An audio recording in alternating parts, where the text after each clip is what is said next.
Hello and welcome to the late spring garden tour here at the Upland Cottage. It is June 5th and I've been gone for about a week and a half and I'm just returning from vacation, so we'll be assessing the garden together. Starting with our herb bed and my favorite flower, the lavender. Beautiful fragrance there. Some peppers, some fresh mint, and along the back wall, raspberries and blueberries. It does take 2 years to produce, so the first year they produce canes and leaves, the second year they produce the berries.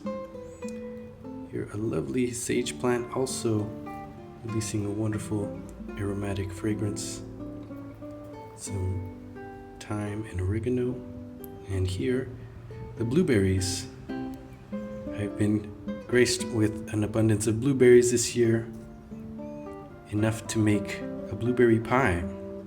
My sister is a baker extraordinaire, so with her help we baked a blueberry pie this year and it was absolutely delicious.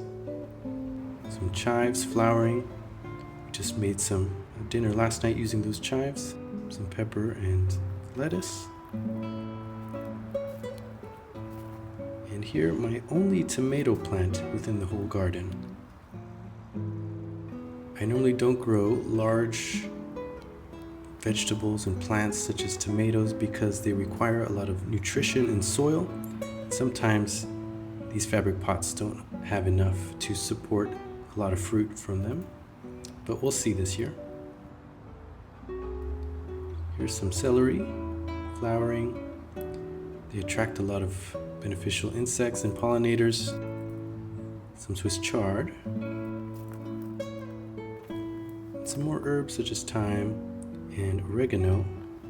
And here, the most prized flower, aside from the lavender of course, and this is chamomile. This is my first time growing chamomile to this level. I've never been able to produce until this year, so this is a first in the garden. Some strawberries flowering, producing very large healthy leaves. In this container we have peppers and beets. So this winter I overseeded a lot of pepper seeds and seedlings. I tried to sell them, get rid of them, but I couldn't, so I put them in that bed. Here's some sunflowers. They're just starting to produce a head, but they may need more time. And lovely carrots. This year I had a problem with overseeding them, placing seeds too close together, so they produce smaller sized carrots, as you can see. So every so often I have to thin them out and just pull a few baby carrots. Here towards the back we have the onion bed. A few beets got in there, but that's okay. And as you can see, they are starting to bulb. As the days grow longer, that triggers to the onions to start bulb formation. Here is a carrot flower. So actually, when at the end of its life cycle, it produces a flower stalk, which are wonderful for the pollinators. And eventually it will dry out into seeds. So quite a lot from just one carrot plant.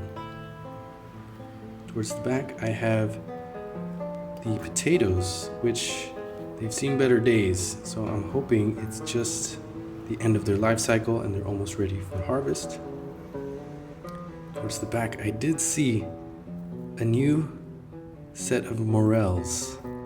This is a new area for them. They are traveling all throughout the garden, being transferred from pot to pot and making its way all around. So as you can see, there's another one, and I'm just amazed that morels are thriving here. They're doing something right. Carrot check. And as you can see, on the smaller side, so I got to keep thinning these beds out so that the larger ones can take over and grow bigger now that they have some extra space.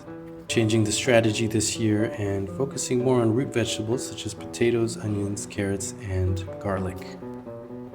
A drinking fountain for bees and pollinators. I've seen some stop by for a drink. And in this area are my containers.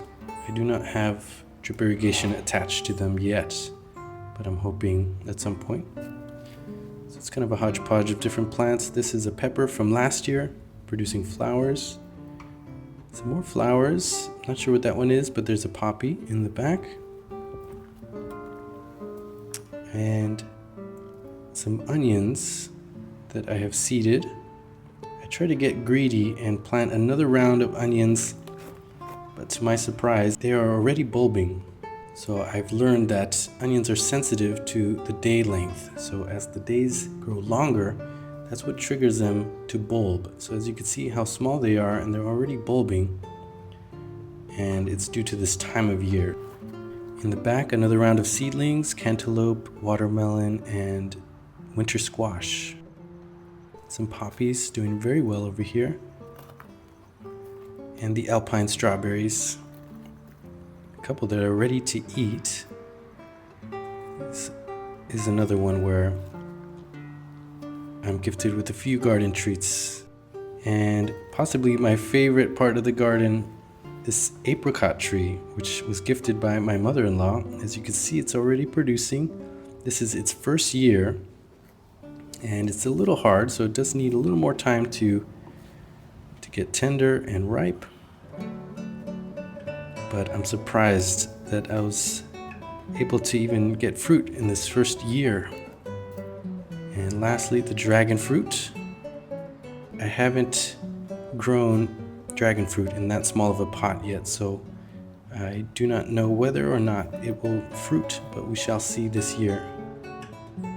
Hope to share next month when it's officially summer. So enjoy the last bit of spring here, and I'll see you in the next video.